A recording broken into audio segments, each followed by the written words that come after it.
Hello and welcome to the News at 7, where we get to the heart of the day's stories and communities across Scotland. Tonight, hope for the hundreds of Scots with Huntington's as it's successfully treated for the first time. I've got lots of mischief I want to get up to. I've not got through my bucket list yet, and my 3 girls, always having to worry about them, so it's just massive. That's Gillian, who's told us her reaction to the breakthrough and how it might impact her family. Also tonight. The BBC understands police are looking for the neighbour of Graham Wright, whose body was found near Loch Lomond. My life was, at times, a living hell. And how a woman who suffered decades of domestic abuse found the strength to report it. And it's a busy week for our teams in European football. I'll have the latest from Serbia as Celtic kick off their Europa League campaign against Red Star Belgrade. And I've been speaking to Richard Jobson of the Fife punk band Skids about a documentary on their journey. Hi, I'm Laura McKeever. Welcome to the News at 7.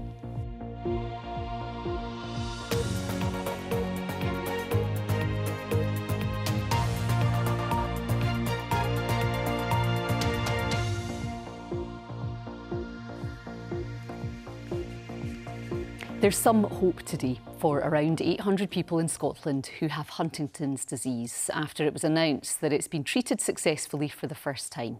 Huntington's runs through families and affects movement, mood, speech and eating.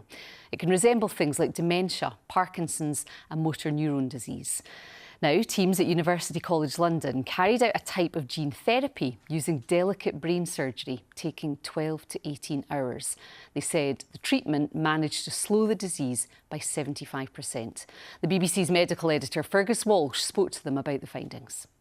We now have a potential treatment for this truly devastating disorder. And what the data means is that for a person who has Huntington's disease, they will be able to maintain their function longer. They'll be able to stay and work longer. They'll be able to support their families longer.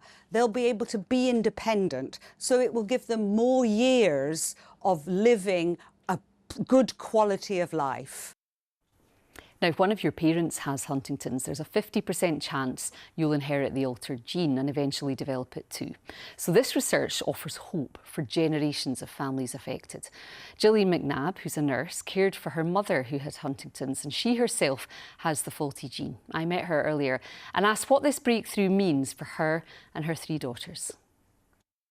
Honestly, my phone has been blowing up. I don't think it's quite sunk in yet. This is what I've been praying for every single day, and lots of Huntington's families have been praying for a long, long time.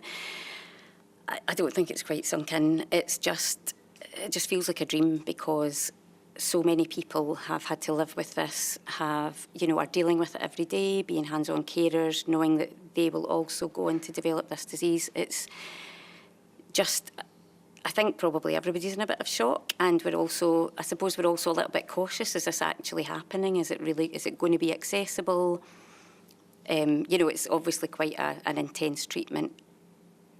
And tell us what this has meant, knowing about this disease within your family. What has that meant for you, for your children as well? And then how does this news potentially change that? So going back to my mum's diagnosis, when we found out about Huntington's disease and we found out it was in the family, we obviously, the things that came up were relentlessly progressive, incurable, and, hereditary, which was really scary. Then watching her decline and eventually die. So that was really difficult. But then you have, it's not like somebody dies and you grieve for them and you forget about it, because then obviously I was thinking, well, this could potentially happen to me. I then went on and got the test and found out I do have the faulty gene, and so it will definitely happen to me.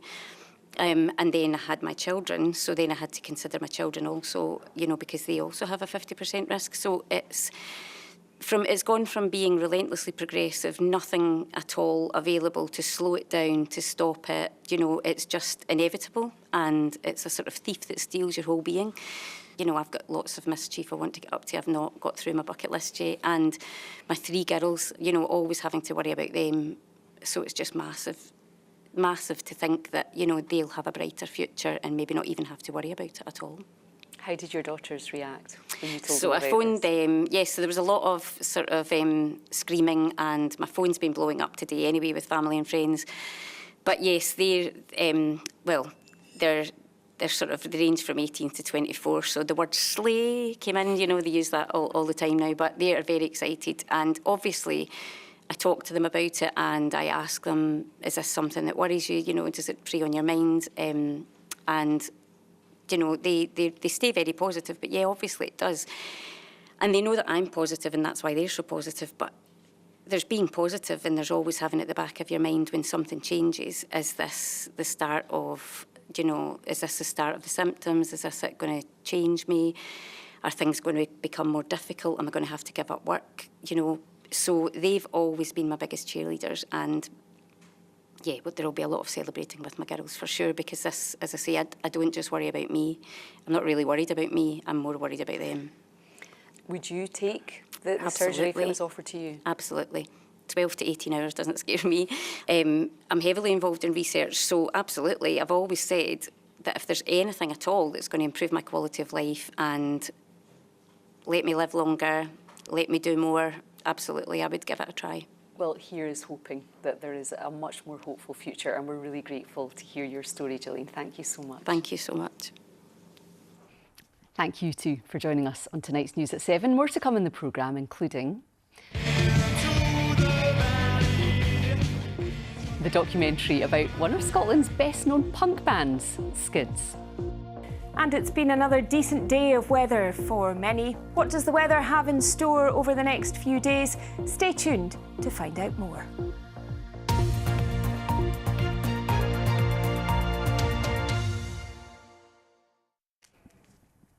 Just over a week ago, the remains of Graham Wright from Glasgow were found near Loch Lomond. The BBC now understands that police are looking for his neighbour, and a burnt-out van has also been found as part of the investigation. Suzanne Allen has more. Graham Wright's remains were found near Loch Lomond on the 13th of September. How he died remains unexplained. BBC Scotland News understands that police are now searching for the dead man's missing neighbour. It's quiet on the street here today, but police remain outside a flat in this block. The BBC understands police are searching for Graham Wright's missing neighbour. The man has vanished from his flat here in the Gorbals. Police sources say he hired a van, which has since been found burnt out. It was here at Ruadú near Firkin Point at Loch Lomond that a member of the public found the remains of Graham Wright. Police said their investigation involves specialist resources, the police dog unit, forensic teams and the dive and marine unit. He was reported missing on the 25th of August, with a possible sighting in the Gorbals on the 5th of September. Police received a report of human remains on the 13th and they were identified as Graham Wright's on the 17th. Today, according to sources, police are looking for his neighbour who appears to have vanished. We've been speaking to a number of people who knew Graham Wright, but none of them would talk on camera. One person I spoke to said he was born and brought up here in the Gorbals, that she'd been at primary school with him and that he was a well-known person in the area. She also told me that police have been searching a number of locations in the Gorbals. Last week, police made an appeal. A significant amount of resources have been dedicated to this investigation and searches of the area will continue. Please be reassured we are doing everything we can to get answers, and there will be a large police presence in the area as these inquiries continue. His death is officially unexplained, but we understand that the manner of the death indicates Graham Wright had been killed. Suzanne Allen, reporting Scotland, Glasgow. Next tonight, for almost 50 years, Eve Graham from the Highlands endured physical and mental abuse at the hands of her husband. She's spoken to BBC Scotland News about her ordeal and how designing and making sculptures gave her the confidence to report her abuse. William MacDonald was jailed for 2 years after a trial in Inverness earlier this year. This is Eve's story. When I start actually assembling it and making it, and I have the completed sculpture, I think it's unique. There'll never be another sculpture like that. My life was, at times, a living hell. In the 70s and 80s even, there wasn't the same support, you know, for women and their families. I didn't tell anybody then what he had done. So, you know, he would promise me he'd stop drinking, he would never be violent again. And I loved him, you know, and I wanted to believe him. So I would go back. There was times where he was physically abusive, mentally tortured me. I was trapped. In 2020, I started making sculptures from scrap metal. It was purely by accident, wasn't it? I mean, if somebody had said to me a few years ago, one day you'll be welding metal sculptures, I would say, what planet are you on, you know? And I saw a full-size horse made of scrap sculpture. I remember thinking, that's fantastic, you know, that's amazing. And it was just so different. You see people paint and it's a seascape, and it's another seascape, but that was so unique. People liked my sculptures. In fact, people were wanting to buy my sculptures. This gave me confidence. I thought, you know, I could maybe become financially independent. And my confidence started coming back. I thought, right, I'll go to the police. And then once, you know, the police city took over and, you know, they charged them and things like that, it was a relief. It was a relief. And he was sent to, you know, jail. He got a custodial sentence. Justice had been done. If there's anyone out there in my situation, I would say, tell someone, speak to someone, friend, family. There's lots of really fantastic services out there. I'm getting my confidence back now, I am. And I'm going to carry on with my welding, and I'm going to be an independent woman, and I'm going to enjoy the rest of my life. Well, as you heard, Eve found the courage and support to seek justice. I've been speaking to Fiona McMullen from Assist. They provide advocacy for domestic abuse victims in criminal courts across most of the west of Scotland. Absolutely. Really difficult to hear about, and I absolutely commend her bravery in speaking out to make things better. But yes, we hear about that. We also in our service have clients as young as 13, and we have victims that are in their 90s as well, and the barriers will be different for each of them. But yes, certainly how it was in the past, but there will be numerous other barriers as well in terms of, am I going to make things worse? Will I be believed? Will I be protected by this court process? So a really difficult and brave thing to do, and something we find that victims often do once they've tried to manage it for a significant amount of time by themselves. And Eve talked about the importance of that support through the process. How do you do that? How do you go about supporting people in this situation? So I work with a domestic abuse criminal court advocacy service, of which there are a number throughout Scotland, but it is worth noting we don't have that across the whole of Scotland yet. But we support people from the point of reporting to the police. And if they have a case, domestic case likely to go to court, then we get in there really quickly. And that's to make sure that we're managing the risk through what can be quite a fluid process and managing any safety implications. What we can often find is what's being heard at court is not reflective of all of the abuse in the relationship. So we need to manage that alongside that court process. Do you think it's getting better, that process? Do you think it is more victim-friendly than it used to be? There's a lot of work ongoing with all our criminal justice partners. That would be the police, but also the Crown Office and Procurator Fiscal Service, that certainly have a commitment to a more trauma-informed response to victims. What we would like to see is that a victim, regardless of where they live in Scotland, has access to the same specialised court advocacy support. And that's not to take away from other valued support, from Women's Aid, from victim support, but this is a particularly complex landscape. And to navigate that as a victim with a trusted professional is what we hear regularly makes a difference. I'm struck by the fact you said you help people as young as 13. Yes. What is the landscape? Is this crime changing? Has it changed over the time that you have been a part of this? What I would say is the levels of violence that we're seeing in young victims. So when I say 13, they're not child witnesses, they're victims in their own right, in their own relationships. And the levels of violence that we're seeing are horrifying. We have a an absolute urgent situation to address in terms of non-fatal strangulation, and the amount of times that we're seeing that appearing in young victims' relationships as a tactic of control, not necessarily to kill and not necessarily during sex, but as a way of maintaining control over a victim. Finally, what would your message be to any victim of any age, whether it's a teenager or a woman in their 70s? I would always say report if you can, disclose and report, because alongside that court process that may or may not take place, what it does is it brings you into contact with domestic abuse specialists that can absolutely help to support, manage risk and any safety implications.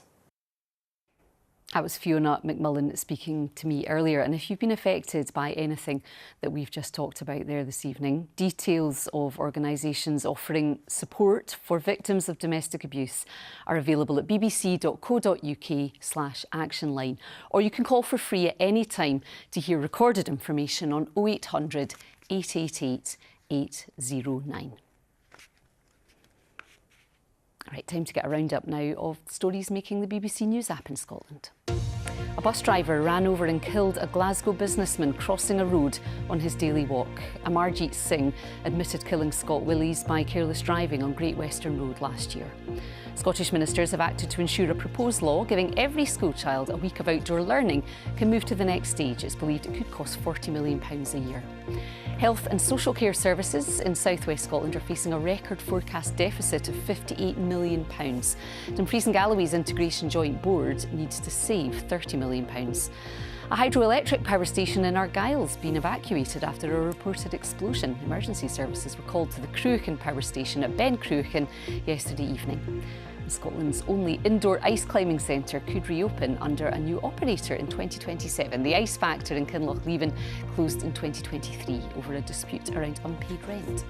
For more information on these stories and more, scan the QR code there for you on the screen. It'll take you to our website where there's more for you, including an article with pop singer Lulu on how she's dealt with alcoholism.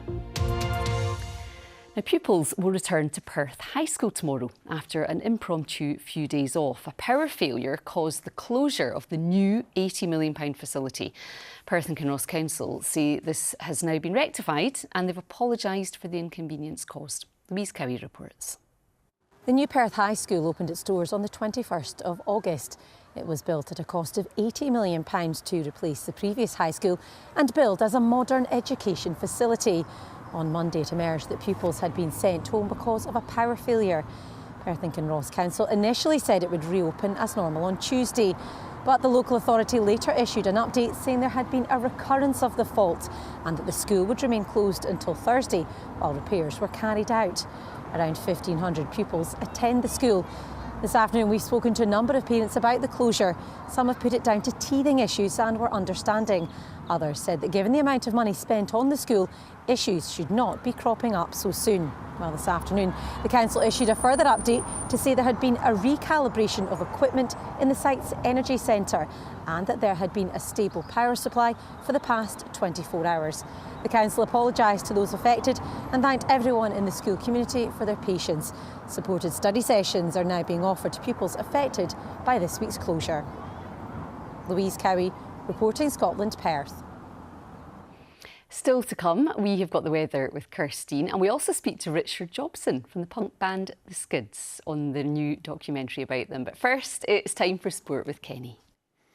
Good evening, thanks Laura. It's an important night for Celtic as they get their Europa League campaign up and running in Serbia against Red Star Belgrade, who won the European Cup back in 1991. Here's the starting 11 Brendan Rodgers has picked for the opening assignment, and no huge surprises for those familiar with the current Celtic side. Colby Donovan keeps his place at right back, while Daisen Maeda comes into the front three with Kelechi Iheanacho dropping to the bench. Our reporter Sheila McLaren is in Belgrade and she's been getting some expert analysis ahead of kick-off.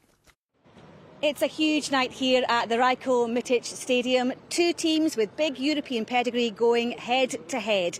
To talk about it all is BBC Sport pundit James McFadden. James, the teams will be disappointed not to be in the Champions League. How do you think they'll approach the Europa League and how do you think they'll do? Yeah, it'll be a major disappointment. I think that, particularly Red Star, they're draw against Paphos. We would have expected to get through that. Celtic as well, as of course we all know, expected to get past Kairat and Mate.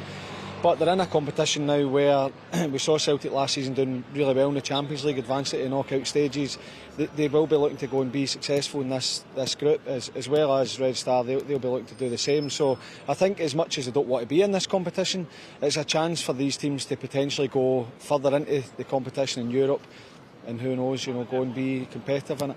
What kind of challenge do you think Celtic will face here tonight? Well, it'll be a tough game, there's no doubt. I think when you're playing away from home in Europe, it always seems to be tough. But this is a game I think Celtic should be expecting to win.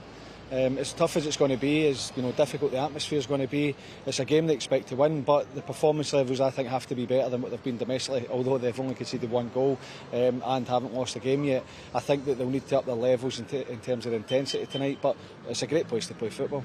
In terms of the atmosphere, as a player, how do you like playing in matches like that? Oh, I'd love to play in this stadium. The tunnel's obviously well known, very famous. You know it's going to be hostile. These are the types of atmospheres you want to play in because it gets you fired up. It's a big game. As I said earlier, the disappointment not being in the Champions League, but when you get to play at stadiums like this against teams with the atmosphere the way it's going to be, it more than makes up for it. So I'm looking forward to watching it, and I would love to be playing in it. Yeah, exciting night ahead. You can follow all the action on the BBC Sports Scotland website, and you can listen to it on Sports Sound on Radio Scotland. Kick-off is 8 o'clock. Golf now, and with the Ryder Cup just a couple of days away, could it be that Robert McIntyre and his European teammates are trying to take the sting out of an intimidating New York crowd by staging a bit of a charm offensive during practice? The visitors, including Tommy Fleetwood here, seem to be endearing themselves to the natives by signing autographs and the like, but don't worry, there's been some proper prep going on too, with McIntyre's driving in good shape. Captain Luke Donald explained the friendly approach ahead of the serious action starting on Friday. We're the visitors, I think, again, we're trying to just be respectful to the crowd and, just do whatever we can to be at our best selves and play our best golf. And, I think I'm very lucky as a captain. This isn't a team I've had to really try and form, but I feel like we have a bunch of really solid guys with good values, and they're out there to be entertaining. They're out there to play great golf, and they understand how important the fans are. So it's all friendly and calm at the moment, Laura, but I think by Friday things will be getting a bit tense. For sure. It's the best rivalry to watch, isn't it? Really good. Midday, I think, 1 o'clock on Friday, that's when it all kicks off. Brilliant, Kenny. Thank you so much. Now, they're arguably Scotland's #1 punk rock band. Skids, formed in Fife in 1977, are remembered for hits including Into the Valley and The Saints Are Coming, which was later covered by U2 and Green Day. Skids member Stuart Adamson, who passed away in 2001, went on to form Big Country. Now, a documentary about the impact of Skids has been made through the eyes of co-founder Richard Jobson, who chatted to me earlier.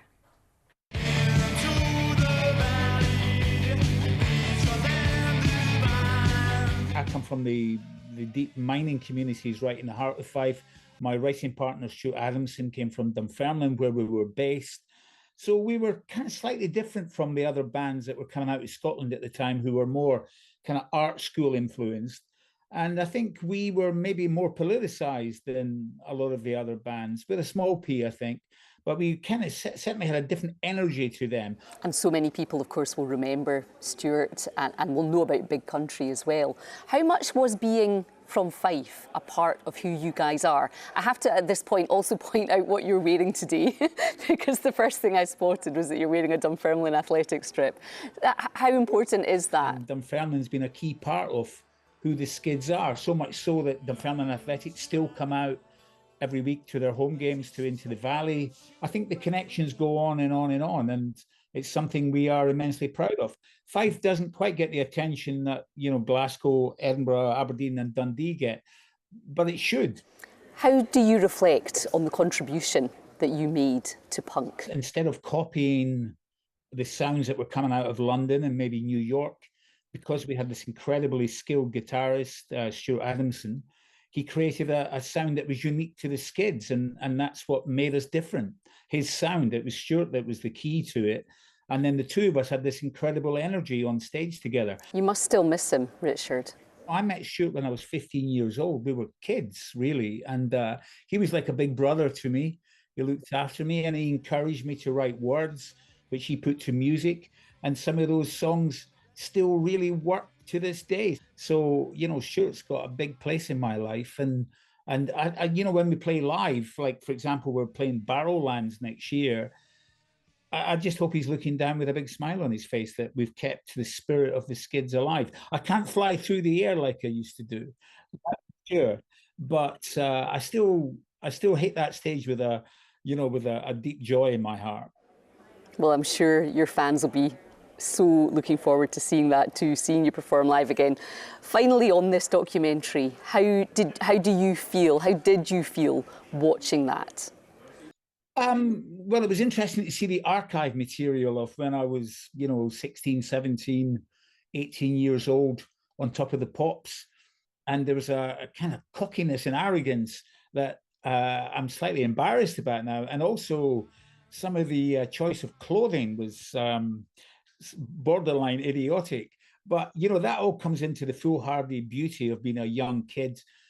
It's got a, you know, very emotional part of my life. I think that period with Stuart, for sure, and looking back and seeing the two of us together brought a big smile to my face. Well, the story of the Skids, Scotland's #1 punk band, can be seen at the Cameo Picture House on the 1st of October, and it'll be followed by a Q&A session with Richard and the film's director, Mark Sloper. OK, weather time now with Kirstine, and it's definitely autumnal, isn't it, Kirstine, now? It is, Laura, but we've had a lovely day, especially across northern parts of the country. It's been dry and we've had the best of the sunshine here, and actually temperatures a little higher than normal, and some areas of cloud, but as I say, the best of the sunshine across the north, and a top temperature today of around 18 Celsius, which is not too shabby at all for the time of year. Into the weekend, and there is some uncertainty, but then high pressure builds back in again. So more on that just now. And at the moment, we have high pressure to the east. It's controlling our weather, fending off these frontal systems. But as we head in through Friday, a windier affair, and then by Saturday, some outbreaks of rain due to move in from the west. Into tomorrow, though, and it's a fine start to the day. Early mist and fog will fade to leave a dry day with plenty of brightness and sunshine, and just some patchy fair weather cloud bubbling up during the day, but gorgeous sunshine for most, and temperatures, if anything, up a little on today's values, around 15 to 18 Celsius, possibly 19 for parts of Easter Ross, the Inverness area, and around the Moray coast. In the sunshine, feeling very pleasant indeed. Quite a fresh breeze though along western coasts, the western and northern isles. And into tomorrow night, it's going to continue dry. Breezy conditions out to the west, but under lighter winds, perhaps some mist and fog once again. To Friday, as I was saying, high pressures moving away to the east, and later in the day we'll have this frontal system moving in, quite tightly packed isobars on Friday, so quite a windy day in prospect, especially across the Western Isles, through the west coast and the Northern Isles. Strong to gale force gusts, breezy elsewhere, and those southerly winds ushering in some areas of cloud across southern, central and eastern Scotland, but still some pleasantly warm sunshine to be had. There's that rain with us on Saturday. It's going to continue to push its way eastwards during the day, becoming more fragmented though, I think, as it runs into high pressure further east.